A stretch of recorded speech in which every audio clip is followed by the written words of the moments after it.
So we're wondering how Disney's 2D animated films went from traditional musical styles to whatever Emperor's New Groove is, a weird road trip comedy.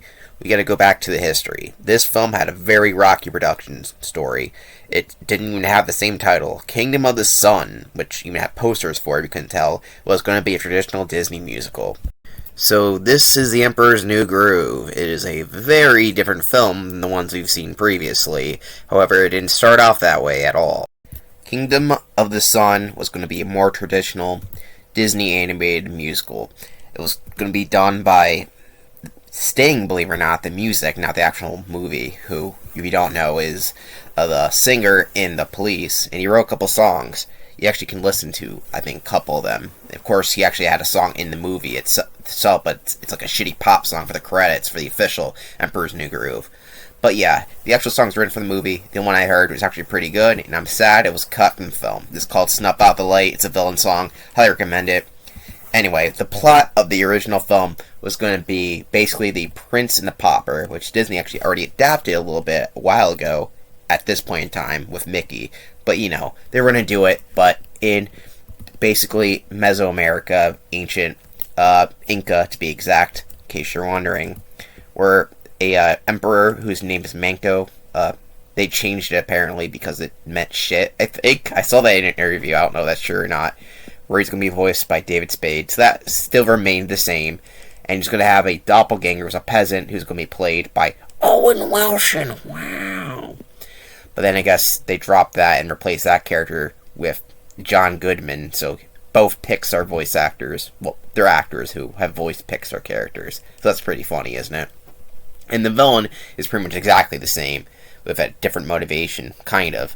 Known as Yzma, who still in the movie and same voice of Eartha Kitt, but her main goal in the original version was to snuff out the light, which is get rid of the sun because it's made her age, and now she's really old and has a lot of wrinkles, which is still in the original movie since her design did not change. And at one point she turns the Emperor into a llama after learning about the swap up, and there's like a love story in between there, and a bunch of different songs, and the guy learning to be nice and stuff like that. However, just the whole production just didn't work that well. Something about the film they weren't too happy with, and who knows what they had a big problem with. But it would be interesting to see this version. People are like still hoping to see this very interesting sounding film, but we did not get that at all. So what happened to make the film change so drastically from a traditional musical to a avant-garde comedy movie? Well, the original director worked on The Lion King, and he wanted to make an epic film. However, test screenings showcased that the film, while epic in quality, was kind of uninteresting, especially as a film that felt kind of unoriginal. Its Prince and the Pauper storyline just didn't really gel that well, so trying to make the film work was another problem. They hired a director from Warner Brothers to see if he could fix anything, and he wanted to do a completely different direction, which is the film you see right now. So there's already two people making two different films at one point. Eventually, the film was not going in the right direction when it comes to time management. You know, people care more about when it comes out more than what the quality of the film is, which sucks. The final product's bad, it's very unique, and it works in its own way. But it sucks that the original product was scrapped to such a degree. Essentially what happened is the Disney executives came into the director's office and said, you are this close to having your film canceled. And he's like, well, if you give me a little bit more time, this amount of time, but it can't be on this release date, I can make a really good film, but it needs this much time to work. And like, nope, get the fuck out of here. And he quit. And that is how we got the current film we are today, as the other director took over and he completely overhauled the entire original script of the Prince and the Pauper storyline and just made it a funny road trip comedy movie with an emperor turning to a llama. A lot of people actually got pretty mad with Disney during this whole debacle as they mismanaged the production to hell, including Sting, who was mad that his songs he wrote for the film were completely cut, and he's like, I'll need vengeance on this film. Hey, you got a shitty pop song at the end, at least you got that. Not to make fun of Sting as an artist, he's written some good songs, including some of the songs for the film that actually you can still listen to. But, yeah, the one that appears in the end credits that won an Oscar somehow, it sucks. Michael Eisner is very involved in behind-the-scenes stuff, in case you're wondering for why there's some failures here. And of course, wanting to take this new direction, they were hoping for a financial hit, as Disney had been struggling a bit in their 2D market, or some of the films weren't hitting as high numbers as they were previously. And unfortunately for them, The Emperor's New Groove was not a big success. While critically, critics liked it and audiences did too, but it didn't make enough revenue. At this time, 2D animation was seen as kind of strange in its weird directions they were taking, like making comedy road trip movies instead of traditional musicals that had weird marketing campaigns. And you're going to see this later on with some of the other 2D animated films during this time period, that Disney just did not know what to do with this area.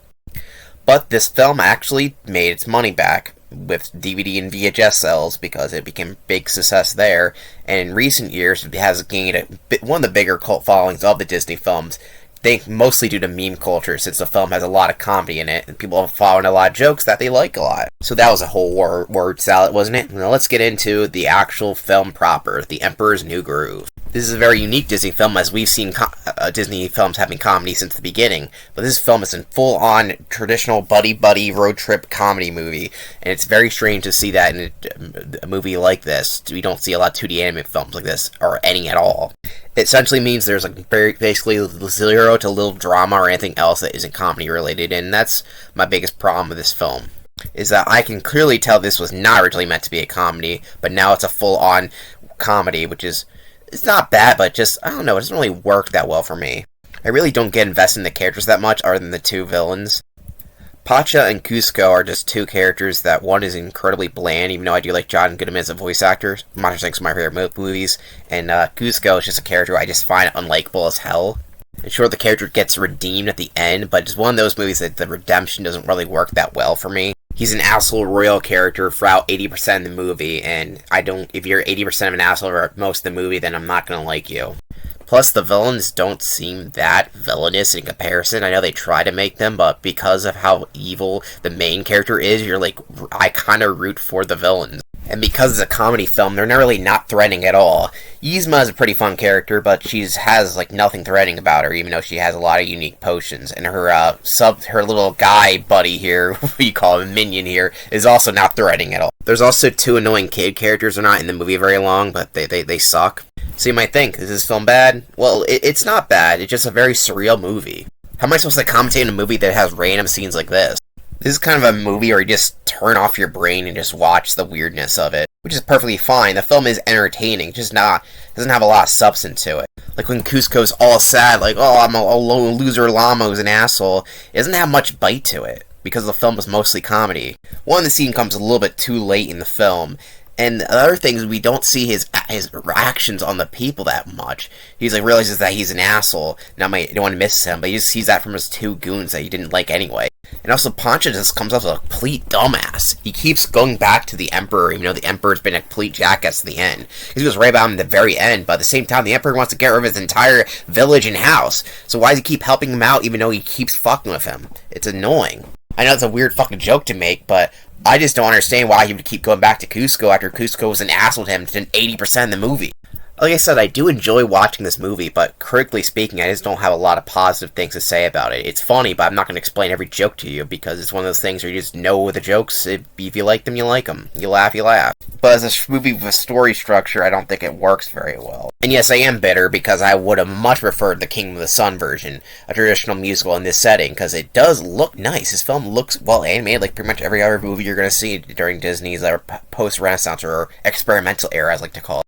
But yeah, really what saves this film is the villains, who are entertaining, and I was kind of rooting for them the whole time, so it's kind of sad when they don't win, but who really cares? I know a lot of people are a big fan of this film. I personally did not grow up with this, even though it did come out during my childhood. Actually, when I was the year I was born, so I guess that's not really my childhood, but whatever.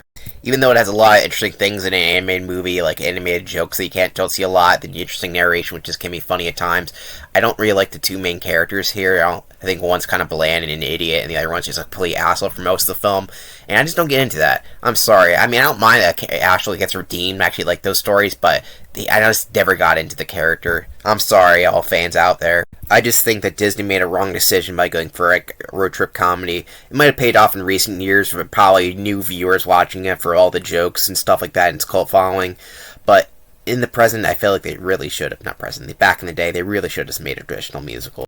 I know I'm going to get killed for this opinion. I still like the movie, it's not my cup of tea, and I preferred other Disney films before and after this one. The film made up in media sales for it to get a direct-to-video sequel in the strangest way possible. For some reason, they made a sequel with Kronk as the main character. I know he was one of the highlights of the film, but it's very strange. And it's really, really bad from what I heard. I haven't watched it, but yeah, I guess I'll watch it one of these days. There is also a documentary about the making of the film called The Sweatbox, which is actually mostly from the perspective of the songwriter Sting, about the total history of the making of the film. And it's pretty hard to find, actually, but a lot of people like it, and it points to a lot of the behind-the-scenes problems with the original making of the film, which I mentioned in this video. However, it gets more in detail and with the actual people involved, so I highly recommend searching it out, and I know I will definitely look for it, too. I want to watch it. There's also a short-lived TV show called The Emperor's New School, and it's not good. I watched it, it was shit. Fuck it. If you know anything, there's gonna be a video game adaptation, and again, it's for the PlayStation 1 as well as PC. The Emperor's New Groove game, well, it's another platformer game, what you expect. All these games I have not played, so can't speak a lot about them, but you guys can let me know in the comment section below if any of these video games are good or not. But yeah, it looks like you're just playing as Kuzco the Llama, going around collecting stuff. And of course, there's a Game Boy Color version, because why wouldn't there be? It seems we're on a trend. There's always a PlayStation 1 game and a Game Boy Color game. We'll see if that breaks up with the next movie. But yeah, you're a 2D platformer, you're playing as Kuzco the Llama, walking around, and hitting spires with your head. It's a Game Boy Color game, not much to say here. Or then this is actually it for all the Emperor's New Groove media, because there actually is like any Disney Park related stuff. But yeah, that's it for this, so let's go on to the rankings. I actually ranked Emperor's New Groove a lot lower than I thought I was. It's just a film that just didn't do a whole lot for me this time around. I felt a little empty after watching it, I'm not sure why. It's funny, but I don't know, it has a little bit of heart, but not a whole lot. And it feels kind of not very passionate. I don't know how to describe it, but it feels like a film that was kind of slopped together at the last second. Like, oh, make a funny comedy. And for most of it, it works, but it needed that little edge that just missing. I'm not sure what it is, but it's just like that little bit more passion into it. Maybe like have the character Kuzco have better development, and maybe less of an asshole near halfway through have that revelation rather than most of the way through. Maybe make Poncha more of an active character rather than just a guy who accepts everything. How about make the Ease more villainous and less comedic? I don't know. Anything of that regard would have made this film look better. Adding those songs back in might have worked, but at the same time, they didn't fit the new plot. But yeah, I would always prefer what sounded like the original Kingdom of the Sun. But what you got is not bad, and I'm glad a lot of people love it. I'm just not a person who loves it, I just like it. Alright, here's the villain rank. Like I said, I do not consider Kronk a villain, especially near the end. He decides not to be a villain anymore, plus he's just too stupid to even be considered one. And in this sequel movie, he's not even a bad guy, he's the main character, so I can't rank him. But Ys Mai Gan, and she's a pretty fun character. I wish she was more evil, and her villain song is great, and I wish it was not cut out of the film. I didn't rank the cut songs, by the way, just because it was not put back in the film, unfortunately. But yeah, I think she works, though she probably could have been an S tier if they had the original version of the character, who sounded a lot more interesting. But oh well, A tier is pretty good. Anyway, here's the song. There's only 2 songs in the movie. My Funny Friend and Me, which is E tier, it's a sloppy pop song. Very bland, very boring, not my type of tea. The other one is in D tier, Perfect World. It's fine. It's nice. It's just just Kuzco's theme song, and they just say Kuzco over and over again. If they didn't just do that, it probably would have been better. But yeah, it's okay. No what to say here. Yeah, thank you for watching, and I'll see you next time. Next time we'll be covering Atlantis: Lost Empire. I'll see you then.